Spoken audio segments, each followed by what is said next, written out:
यमुनानगर में धान घोटाले का मामला लगातार गहराता जा रहा है, लेकिन विभागीय कार्रवाई अब तक शून्य दिख रही है।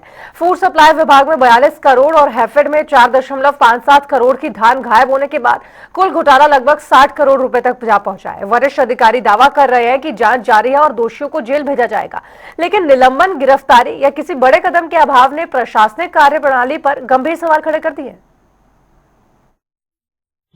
मिल्स की पीवी कंटिन्यू हो रही है, उसमें पैडी को काउंट किया जा रहा है, पैडी कितनी है, सीएमआर कितनी है उसके अंदर, और जो टोटल स्टॉक गवर्नमेंट द्वारा इशू किया जा रहा है उसे मैच किया जा रहा है उसको। सर स्टॉक ठीक है या पपूंद लगा हुआ है या उसमें किसी तरीके की कोई कमी तो नहीं, कट्टे का वजन, क्या वीडियोग्राफी भी इन सब चीजों की? हाँ, बिल्कुल। वीडियोग्राफी इज ऑल्सो पैरामीटर और प्रीरिक्विजिट है इस पीवी में। वीडियोग्राफी के साथ साथ जो रिकॉर्ड है, रिकॉर्ड के ऊपर जो पीवी कर उनके सिग्नेचर जाते हैं, तो वो कायदा पूरी नेटिविटीज पूरी फुलफिल हो रही है इसमें। केएमएस 2024 और 2025 में अप्रोक्सीमेटली 3 मिल डिफॉल्ट हुई थी यहाँ पे यमुनानगर में, और 1 मिल में शॉर्टेज थी, वेयर हाउस की मिल थी। तो जिस मिल की शॉर्टेज थी उसने विद इन 10 डेज अपनी शॉर्टेज की रिकवरी डिपॉजिट करती हुई अप्रोक्सीमेटली 70 लाख, और 3 मिल थी जिसमें जो डिफॉल्ट हुई थी, इसमें 2 मिल डीएफएससी की थी और 1 मिल हैफेड की थी। उनमें से एक गोविंद राइस मिल थी। गोविंद राइस मिल के 5 करोड़ 22 लाख रुपए ऑलरेडी डिपॉजिट हो चुके हैं। न्यू किसान राइस मिल थी एक हैफेड की और एक फूड की। दोनों में प्रॉपर्टी ऑलरेडी प्लेस्ड है, मशीन भी प्लेस्ड है, चल अचल संपत्ति सब प्लेस्ड है ऑलरेडी, और जितने भी इनके प्रीरिक्विजिट थे ऑप्शन के लिए सब फुलफिल हो चुके हैं। विद इन नेक्स्ट मंथ हम इसकी ऑप्शन करवा के जितनी गवर्नमेंट का ड्यू है अप्रोक्सीमेटली 2.5 करोड़ रुपए तो फूड का है डिफॉल्ट, और अप्रोक्सीमेटली 4 करोड़ रुपए हैफेड का है, वो कंप्लीट कर लेंगे, रिकवर कर लेंगे इनसे।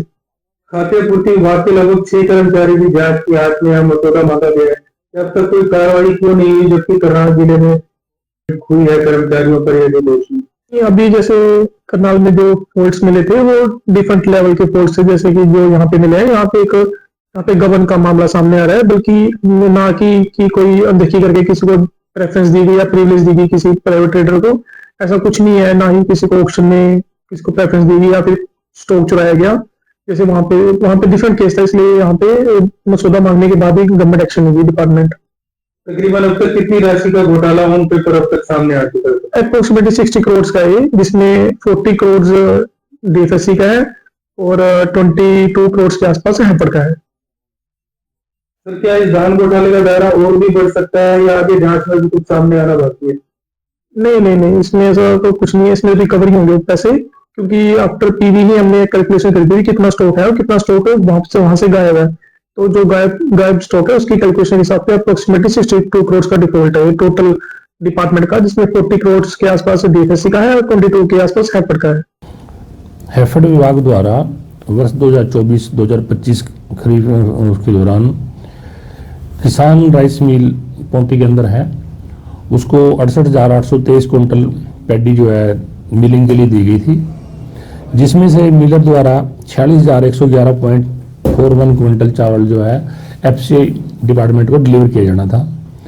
लेकिन 4/10/25 को जो पीवीसी की गई डिपार्टमेंट द्वारा मौके पर जा करके वहाँ पर 14,917.41 क्विंटल जो है पैडी शॉर्ट पाई गई, जिसका चावल जो है 9,964.665 क्विंटल जो है चावल ये शॉर्ट पाया गया, जो कि चावल एफसीआई डिपार्टमेंट को डिलीवर किया जाना था, जिसकी अप्रोक्सीमेटली जो कीमत बनी है वो 4,57,59,178 रुपये बनती है, जो मिलर द्वारा एफसीआई विभाग को चावल नहीं डिलीवर नहीं किया गया है। और जो पैडी हैफेड विभाग द्वारा दी गई थी उसको उन्होंने खुद बोर्ड कर दिया गया है। इसके ऊपर एफआईआर लॉन्च की गई है, संबंधित विभाग से रिकॉर्ड हासिल किए जा रहे हैं।